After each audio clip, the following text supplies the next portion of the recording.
Hello, my everybody's, and welcome to this latest edition of 4.0 and Below. I'm your host, the Comic Grump, and where have I been? I don't know. Where the hell you guys been? And whoa. Okay.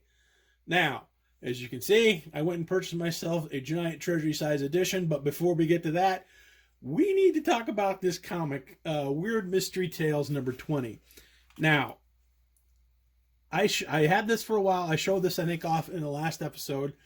And since then, I got around to actually reading it, and the tale found therein was one of the most disturbing things I think I have ever read in one of these Bronze Age horror books. And the story is, let me get to it. Oh, I didn't write this stuff down. The Veil of Death. Okay? It's the tale about, forgive the shadow, about a woman who gives birth, and the baby sees something. Okay? And we keep flashing ahead. Her life is filled with tragedy. Her parents die in a horrible auto accident. I don't know if you can see this. And the baby survives. She goes and lives with her uncle, and the uncle dies. Everybody dies. But the big twist at the end is, you guys are never going to believe this, but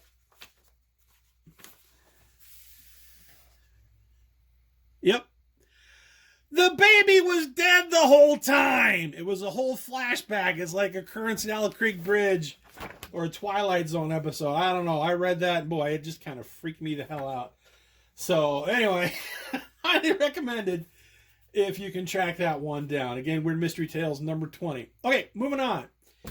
Also managed to pick up this giant treasury edition of Ghosts, which I have been picking up all the main run from that and enjoying the hell of it, and enjoying the hell out of it. And one of the main reasons I picked this one up, I know you probably can't see it there because of all the glare and everything, and I'm sure it's going to get worse when I do this with the shadow. But if you look real close, it's an autograph. It's autographed by Nick Cardy, one of my all-time favorite comic artists. And the condition on this book is pretty good. A couple corners, I think, got crunched, unfortunately, on delivery. But don't care. Love it. I don't know what it is. You get that art that big, it's just great. So that's the treasury. So give us a minute. We'll regroup, and we'll reset for the smaller stuff. And we'll be right back after the really funky cartoon noise. Okay, and we're back. And credit where credit is due. The story on that was by Robert Conager, and the art was by Tenny Henson. Again, cannot recommend that story enough. Weird Mystery Tales number 20. And speaking of weird mystery, getting closer and closer to getting that one wrapped up, because I also picked up, these are some eBay wins, Weird Mystery Tales number 13. You'll find your fearsome fate lurking in the Weird Mystery Tales. And then also number 24, which I believe is the last issue in that series. And I'm almost positive that now I'm only missing one issue of Weird Mystery Tales. But it is proving, like a lot of things that I'm trying to finish up, maddeningly elusive in a condition that doesn't look like it's been through a blender and then dried out in the sun for 20 years, that the people are trying to sell as very fine and at ridiculous prices. So the journey on that will continue. Okay, moving on. Also picked up a lot of House of Mysteries. I was attracted to this because it was 3 of the giant dollar ones that they did, starting with number 253. This one's kind of wrecked. It's a complete mess. It's dirty. I don't know if you can, let's see if we can zoom in here a little bit. You see that? Yeah. That one looks like it's been not quite through a blender, but it's seen better days. But this one, number 254, is in a lot better shape. Great Neal Adams cover there. Poor little Octo Monster. And then this one here, 256, is a Bernie Wrightson cover. Corners kind of mangled, but I don't know. The price is pretty good, so I kind of jumped on it. And then that lot wrapped up with another House of Mystery. Number 243. Is there vengeance after death? Find out inside. Okay, moving on. And you remember one of my year-end goals for 2022 was to get the first 20 issues of The Witching Hour and the first 20 issues of the regular run of Ghosts. And I did manage to finish up The Witching Hour, first 20, by picking up issue number 11. I thought I was missing issue number 13. I was wrong because I never write this stuff down. That's another Neal Adams cover. So that gives me the first 20 issues of The Witching Hour, all in pretty good shape. So that makes me happy. We're still 2 issues short on Ghosts after this run. I picked up number 4. Let's see, it's only your imagination. See, there's nothing to be frightened of. Okay. And picked up number 8 with The Thing in the Clock, Guns of the Dead, To Kill a Tyrant, Sinister Sands of Satan. Boy, say that 6 times fast.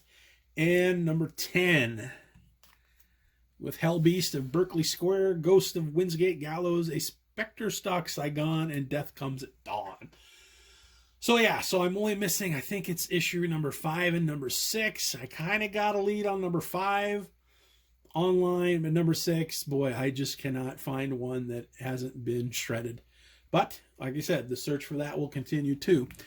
And that'll do it for the eBay wins this round.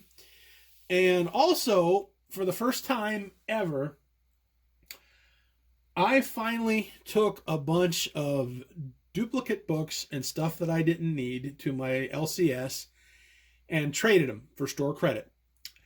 And I'd never done that before.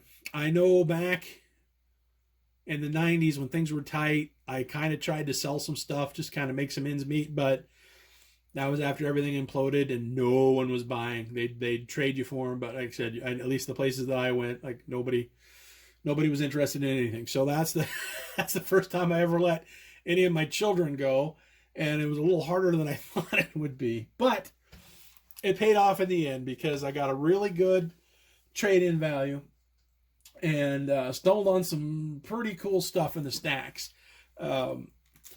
The original plan was I was just going to go after some run fillers, but then I found some other things. We'll get to those in a second, but we'll start off here. I picked up a few more Superboy and the Legion of Superheroes. Let's see, that's number 225 and number 229. Again, love that series.